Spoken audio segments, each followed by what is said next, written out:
let's go on to some of the other reasons why music libraries don't get back to you. Interestingly, it's not always because your music isn't good enough. Hello YouTubers, my name's Michael from Music for Income, and this is Goldie. If you want some great insider tips on writing production music for music libraries, TV, film and games, subscribe to the Music for Income channel and hit that bell to be notified when we post a new video each week. So I've been running a production music library for over 14 years together with a good friend of mine. As we're both composers and music producers too, we always wanted to make sure that we had our composers at the heart of what we do. One of the things I hear from composers and producers who send tracks to music libraries is, why can't libraries have the decency to reply when I send them tracks? Surely it's the least a library can do to just write a few lines back, right? Well, in the beginning with our music library, we actually made it a policy to send everyone a reply, which included things that we thought they might be able to improve about their tracks to stand a better chance. That began to take up a huge amount of time emailing back and forth, obviously. So we changed strategy and just wrote a short email thanking them for their submission, but saying that the music wasn't right for us. What we found then, though, was that a lot of those emails led to a reply by the composer asking us for more details on why the track wasn't right. So now we had all these email threads going on with people whose music we weren't really interested in signing anyway. Also, these people were asking if they could now send other tracks through that might be good for us. But, and I'm just going to be brutally honest here with you, we were starting to get some really good music through. So why would we want to spend time listening to more tracks from someone whose initial music we felt wasn't really up to scratch? And once you say, yes, you're open to listening to more stuff, from our perspective, we're now committed to listen to that stuff, spend time on it and replying to it. It's more time spent on that person whilst our inbox is simultaneously piling up with new composers whose tracks might be great.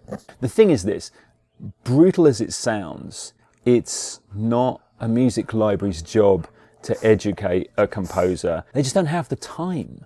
This is what spurred me on to make a guide for composers. I'll give you details of how to get some free lessons from it at the end of this video. But for now, let's go on to some of the other reasons why music libraries don't get back to you. Interestingly, it's not always because your music isn't good enough. So number one, we don't know about your genre.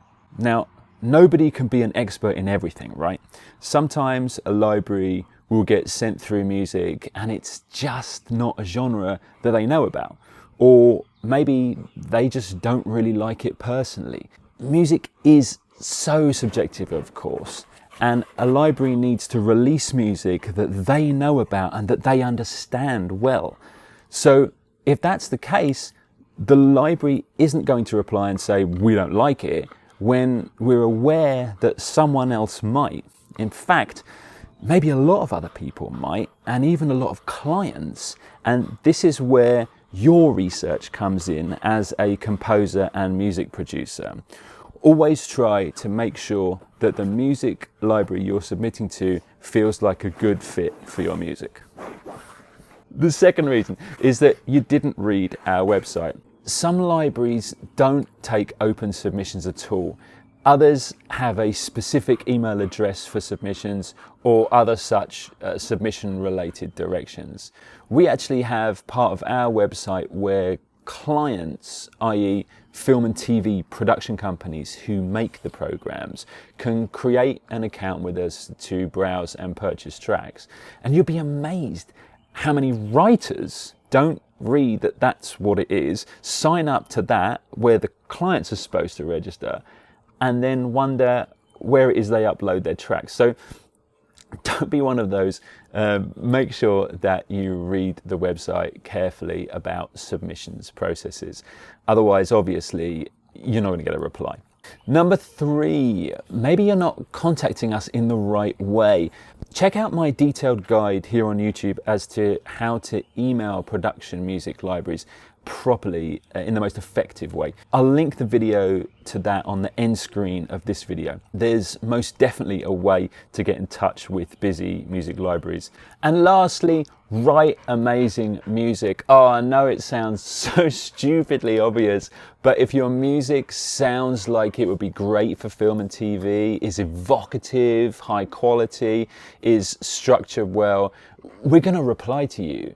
If you're interested in learning the tips and tricks of how to write library music that sells, you can click on the link in the description below to grab 3 free lessons from the online course I created. The course contains everything from a dissection of hugely successful live music tracks by their composers, tips from executives at libraries such as BMG, Production Music in LA, and a huge amount of other very, very valuable information. In the 3 free lessons, you'll actually hear from award-winning TV editors as to what they want in your music to place it in TV shows, and also the common mistakes to avoid. So click on that link in the description. Plus, check out this video on emailing production music libraries, and you can watch this playlist too for a whole load more videos. Don't forget to like and subscribe if you enjoyed this video, and I'll catch you next time.